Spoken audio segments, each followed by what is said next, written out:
You guys thought you saw the last of the Franken Duo with the big counterweight sticking out of the back that I had to make up. Nope, not quite. Not quite. Almost done. Almost done. I need to put a permanent power cord on this. So I figured I'd bring you guys along for that experience as well. Get this one finally taken care of. Got an old power cord. It's going to bear a little bit of, tiny bit of copper on each end. This is the simple part. It just requires a soldering iron, some solder, and some heat shrink tubing. So we're going to just open up the smallest amount, throw some heat shrink tubing,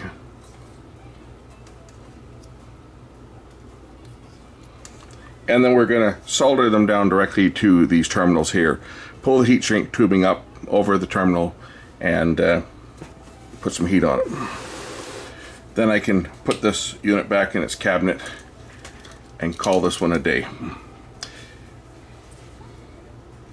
And then get on to some other stuff that I've got to work on. There's a few things I gotta, I'll tease you guys. I got this unit for $1, and it's all sticky. We're going to clean that up and see whether it works, and if it doesn't work, make it work. We'll be doing that on the next one. I also have a small laptop that I was given, and it comes with history. As far as I know, it was used for a number of years in a pirate radio station operation. Apparently it doesn't work.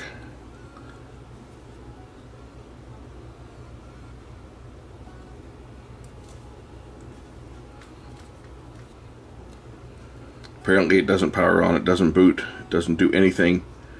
I haven't tried it, but apparently it has not worked for years. It's an old computer. It has automation software on it, and it hasn't been used in quite a while because it went dead. So I don't know what's wrong with it. Don't know whether I can make it boot, whether it's the processor that shot, or whether the board is shot, or something. Maybe the hard drive shot. But at the very least, I'm going to give it a shot to see if I can get it to go.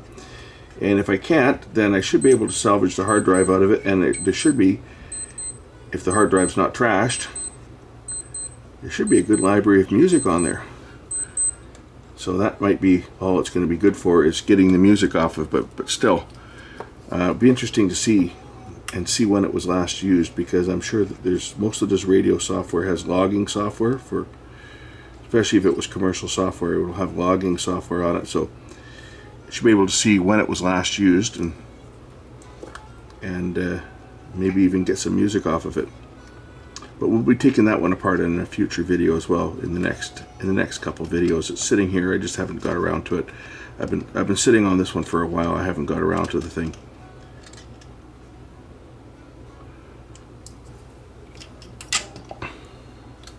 I actually got it out of an estate.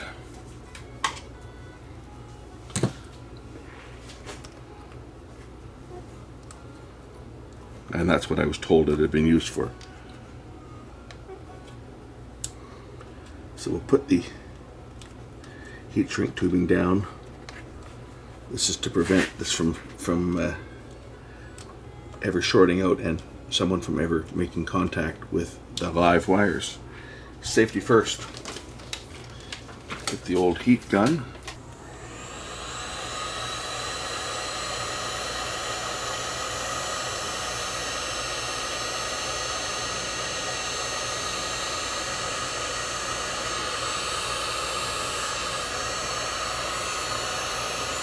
Shrink down the tubing.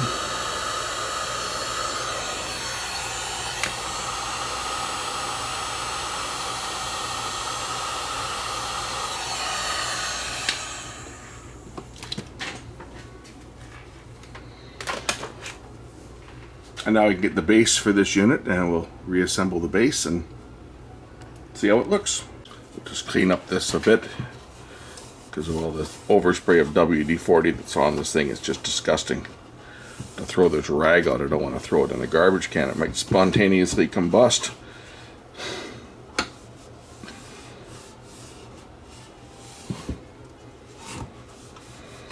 At least make this unit look a little bit presentable.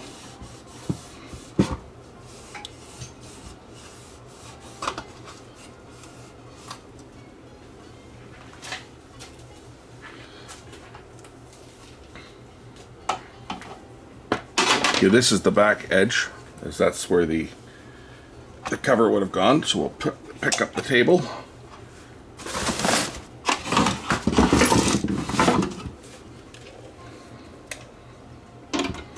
And just set it in. And there it is, almost done. Not quite though, not quite. I still got to clean up the overspray that's under the platter. I haven't done that yet, so we'll pull the platter back off and clean that up. Just lift out the retaining clip. Lift off the heavy platter.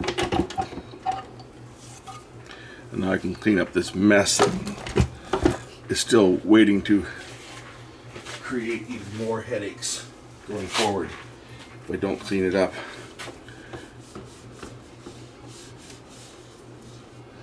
I mean, it probably won't drip down because it's so thick, but it's just going to just attract dirt and crap.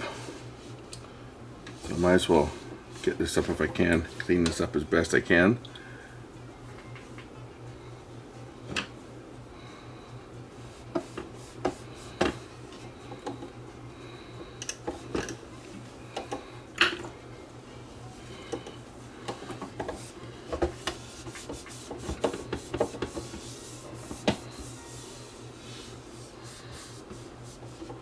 At least it won't rust and it won't squeak. Look at that, even the nameplates come off from all the oil that's under it.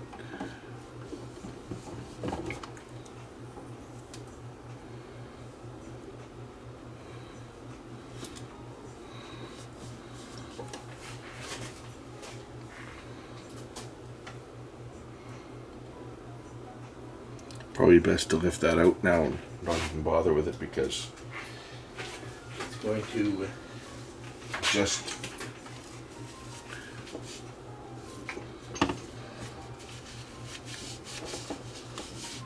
eventually fall off and end up getting into the mechanism.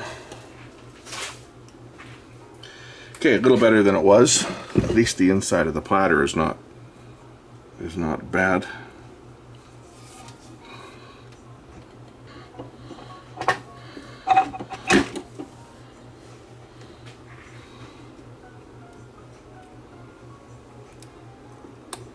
Put the C-clip back on. Alright, units, I guess the cover won't sit on it. Well, maybe it might. The cover might sit on it with that. Hey, what do you know? This actually will fit on here. Alright! Too bad it's got a hole in there, but it now has a cover. Let's hook it up and test it. Alright, let's give it a try and see if it works.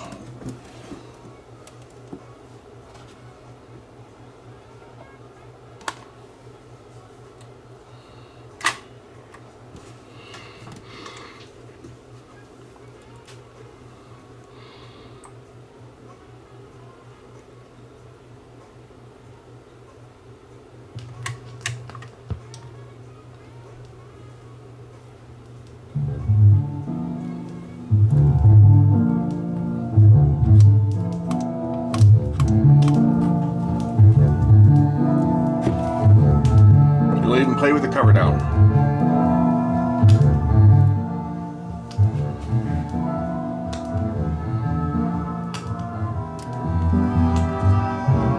Now, for those that wonder why I didn't just use this original spindle, well, the problem is this won't fit, first of all. But this little protrusion here that's normally locking into the base is sitting up above the record, and the record will not pass through that hole. Observe.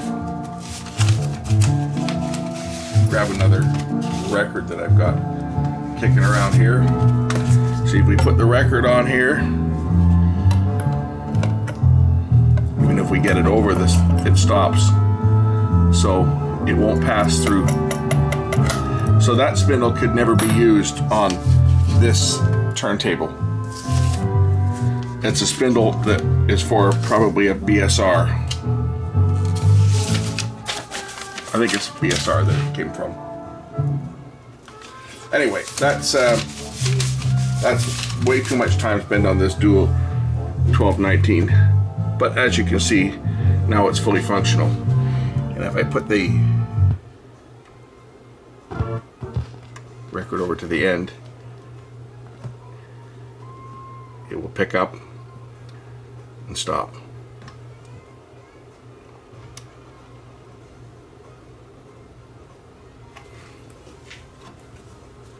For those that missed it in the last one, the adjustments are, this is end of record adjustment that determines where it picks up, and this one here is the drop adjustment. And to make the drop adjustment, you actually have to switch it to the 7-inch position, because that's where the screw is adjustable. In the 10 and the 12-inch position, there's nothing there to adjust. Thanks for watching.